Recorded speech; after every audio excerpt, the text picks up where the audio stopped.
Welcome back to Tuesdays with Tim, the podcast that touches on all things related to brain injuries among children and those impacted by my son Luke. Today's guest is Jonathan Parr, PT here in Austin, Texas. Jonathan, thank you so much for being here. Thank you for the invite. I'm glad to be here. In 2019, we were in Lubbock and with Luke, and I believe we were coming to do some other therapies, and we got connected, you and you had a 1-hour session with Luke doing physical therapy, and was just so impressed with the things that you did that I hadn't seen prior. And then after that, we had been on Zoom calls and given me some great tools how to help Luke improve.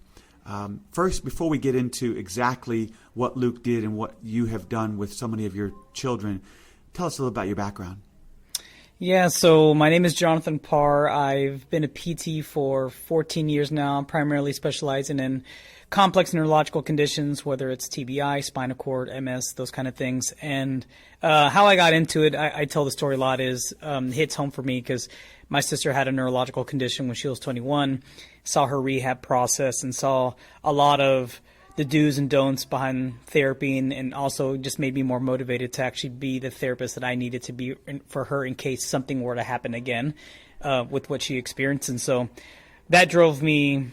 I mean, really, it's what drives my passion. So I graduated from University of Texas Medical Branch in Galveston, and have really focused my entire career, on complex conditions, and TBI being one of them. So that's really where I stand with all of it. So, when you talk about complex, generally when people think of just a physical therapist, to help with the limbs, to help to improve mobility. But when you're talking about, like you mentioned, MS, TBIs, how challenging is that for you? Yeah, I would say that, neurological conditions as a whole in the field of physical therapy is probably one of the most complex things that you can do, just because it's not your standard orthopedic. It's not just fresh out of surgery. You're just looking at the knee, the hip, shoulder kind of thing. You really do have to look at the entire body. And unfortunately, and it's not to the disservice of any of the schoolings, like, you're not going to get that training until you get years of experience in seeing different complex conditions, and they're going to present differently, and nothing is textbook. That's the hardest thing, is nothing is textbook. So you really have to understand the body well. You have to have a lot of repetitions of going through different types of patients with different conditions, and then applying those conditions together to see what's actually working for the brain. And so with neuro, there's that mind to body connection, and then there's other internal systems that really is not being considered as from a physical therapist standpoint. Medical, they all have their different disciplines, and so I learned that with a lot of really smart people that taught me a lot of stuff when I was going through my field, and I was able to really take what they taught me and then research and apply it myself in the way that I saw that it was needed. And ultimately got to the point now that I have a much better understanding now of what's really needed for those with complex conditions specific to TBIs. And there's just so much, because it's actually bigger than us as PTs. It goes into caregivers and parents and families and other disciplines that you coordinate with, OTs and speech. It really is a group effort, and that's the biggest thing that I learned with that. Luke was 9 when he had his accident, and I guess it was about 6 months later we began doing PT. I assume that it doesn't matter the age. Whether the child is 1, I assume that's correct. 100%. I've worked with people 20 years post-brain injury and still have seen great results from it. And I think the idea is that in the past they used to think, okay, well, what's happened to the brain is done. And now a lot of research showing that, the brain is plastic. There's a lot of changes in the brain that can make up for areas that were damaged. And that's the cool thing about the brain. It's so complex that it's able to actually do that. So whether you're 9 years old and then getting treated at 30, or if you're 9 years old and getting treated at 9, yes, progressions might be a little bit different. It might be faster when it's early on in that injury, but it doesn't mean that you can't still achieve really bigger goals later on in life after you've done physical therapy. So at 9 years old, Luke had his accident, and we came to see you. I guess he would probably have been maybe 11, 12. And Luke had an anoxic brain injury. what are some of the things that you remember doing for Luke that you think he needed? And those listening whose child has an anoxic injury, I know everyone's different, all the injuries are different, but can you take us back to what you had done, what you think you needed to see from Luke? Yeah, so initially what I saw with him was it was more of the interaction of wanting to be engaged into something. So I always look at what's going to engage the child into wanting to do movement or to be able to tolerate positions. And so for me, that's the first thing. Okay, what's a better way to, and you remember we were in a gym. It's very stimulating. There's things hanging. There's bags. There's mats. Even the mats were bright red. So there's a lot of stimulation going on to draw some curiosity to what the environment is like. And creating that situation allows for the person to start getting engaged with movement. So that was the first thing. I remember when he came in I could tell that he was just, a little bit more tired, but the minute he would hear noises and look around, he was very attentive, like, what is this? And so that what factor is like, okay, now I got him in, now I got him engaged. Let's see what else needs to be done. Now, because every brain injury is different, you're either dealing with more flaccid muscles or you're dealing with more spastic and contracture. There's a lot of different things that you have to consider. So when I was looking at him, I saw, okay, now he's engaged. I see that posturally there's certain things that could be improved by positioning. And so I started off with what's a position that he's going to find the most engagement but also get the therapeutic benefit. And that's where we started to get on the ground and see how is he tolerating being on his back, on his stomach, on his side. Is he okay with the texture of the mat? And so it's not just how he moves, it's his responses to the stimulus that's around him. And seeing that, I was able to find out that he would at times get into more extensor tone. So I wanted to break the tone. So I wanted to get him on his knees, get more information to his hips.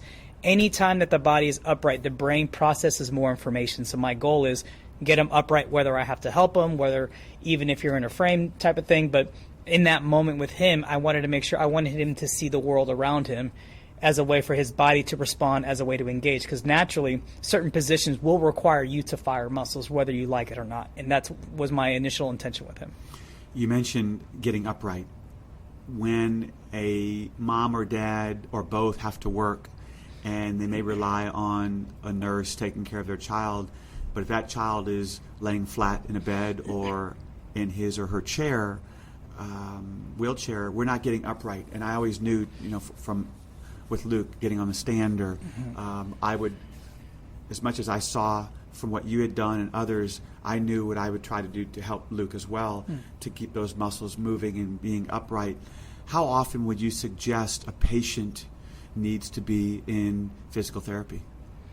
Well, I say, physical therapy is every day, right? Whether you're with a PT or not. And so when you think about what we do from day-to-day basis, we're always upright. We're sitting, we're standing. So therapy is every day. Whether you call it physical therapy or not, it's just how we do our life, right? So part of what I like to do, especially is teaching and educating, is that it's not often educated to families and parents that it's okay to be upright all the time. And when we think about it, it's actually really important for our vitals, for regulating blood pressure, our heart rate, even gastrointestinal things, especially with post-brain injuries. There's a lot of issues in the gut and constipation and suppositories that are needed. Like, what better way to get them upright in order to help that part? Because the body does also respond when those vital areas are not intact. It causes those stress response. So that could actually be a big part of even spasticity that could be happening. So yes, therapy is every day. It's just a matter of us as clinicians providing the right education to families so they feel comfortable doing the therapy on a day-to-day basis. Well, that's a great point when you talk about, just from constipation and lack of bowel movements if you're not moving. And so we realize that pretty quickly. What can parents do if they don't have the resources for PT, or if in their small town there isn't someone that can help them? Is there anything they can do at home? There's tons that they can do at home. I think the first thing is even most small towns have some sort of therapy company, whether it's home health, and one, just having a conversation with the therapist, like, hey, I know, if I'm not going to be able to receive services, I would love just a one-time session just to learn more about what I can do that is also safe but also effective. So a lot of parents will feel more fearful because they're scared of hurting the child. If I position them there, what if I do this? It's like, no, there are certain positions that you can use, and there's also tools. You don't need to buy all this fancy equipment. As long as you have pillows and towels, you can position and prop the patient. You can find ways to stretch them, and even like a natural position that you would want to put the child on your lap, that's a sitting like neuromuscular activation activity. You're still trying to get head control, back control. Like there's a lot of things that go with it. And so I think that's the first part, is just seeking out at least a resource to start getting educated on what can be done at home. And, there's nowadays with Zoom and everything can be done virtually. The therapist at this point in age doesn't necessarily need to be there. Well, speaking of that, how can someone learn some of the things that you do, whether it's through Zoom, or how do they get a hold of you? Yeah, so the first part, they can visit the website, which is www.parrpt.com. And that's P-A-R-R? P-A-R-R-P-T. And I do specialize in most of my practice when it comes to brain injury. If it's not on site, it is virtual. And I see a lot of people all across the U.S. and even all across the world for things like this. But I dedicate that to train parents. And the skill set behind that is it's not as common as what you would think as providers, because we're not used to learning how to put things into layman terms and understanding what positions are actually safe for parents. And that is something that I specialize in. So something like that would be very beneficial, and I'd be more than happy to help anyone that is unsure of the things, basically the do's and don'ts of what they can do at home. Well, that's the beauty of what you do now. You can do it on Zoom. And, as a former tennis coach, there are a lot of people that can call themselves coaches, and maybe they don't have the experience or the knowledge. Same with you. Have you seen physical therapists that in some ways, you have to have the right one, because can a PT actually not necessarily harm, but not benefit a child? Yeah, of course. I would think that it's just like I used this example yesterday, was if you have a knee injury but you go to a neurologist.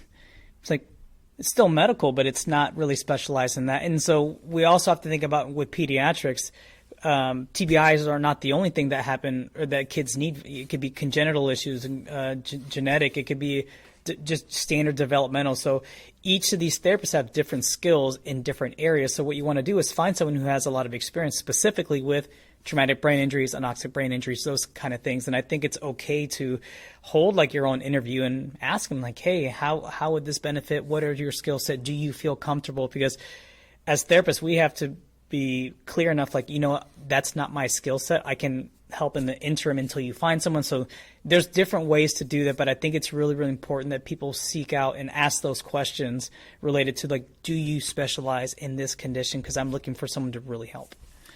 Parents whose child had a brain injury are always wanting to see improvement. Tomorrow, the next day. We're told it's a marathon, not a sprint. I always saw it as a new sprint every day, something different. But we want to see results. And I assume that you have seen some tremendous, almost we call them miracles, that you are very much a part of. Can you share with some of those? Yeah. 14 years, I've had some really good cases and been a part of some really good journeys of, the doctor saying that, you'll never be able to do this, but in fact, years later it happened. And I think the thing to remember when it comes to the sprint and marathon is that the brain is it's still healing, but it's still taking information. So whether it's been 1 year, 2 years, a lot of times it's easy. I'm not a parent, so I can't really relate. But as a PT, I feel like I'm the parent of like the child that I'm treating. It can take a while, and it's frustrating. Like, okay, why am I not seeing the results? But it's the consistency that builds over time, because it's these small little milestones that as clinicians we can see that parents may not be able to see. And sometimes, my example is there was a patient that I was working with in Houston. It was multiple clinicians working with this person, and the patient came in and wasn't really responsive, barely even eye movements. It was a lot of that. Like, it was almost a vegetative state. And the parent was so, she was so focused on getting PT all the time. But at that point, we're like, okay, I don't know if we're helping. They continued and persevered. And I think it was 2.5 years of 3 times a week coming into therapy. it just switched. And all of a sudden, he started to do more tracking, more voluntary movements, and now to this day, he can control his own power wheelchair and talk to anyone that he sees. So that is one thing, and I know it's hard to see that, especially when you're you're grieving and also trying to motivate at the same time. But no, consistency and faith is also a big part of being able to see what could still possibly be attainable. I always want to see Luke move his limbs. I always want to hear Luke talk. And those were dreams of mine. And he did make sounds. He did move his extremities. But instead of wanting the Super Bowl, it was okay to win a game. And as parents, those little things are not little. And I'm sure you see those each and every day, one small milestone. And it's important for parents. I think the toughest word for us is patience, and the unknown. Because if you're working with someone who had a knee injury, you know in 6 weeks, 8 weeks, that child or that adult is going to improve based on the surgery or whatever the therapy is. With the brain, there's so much unknown.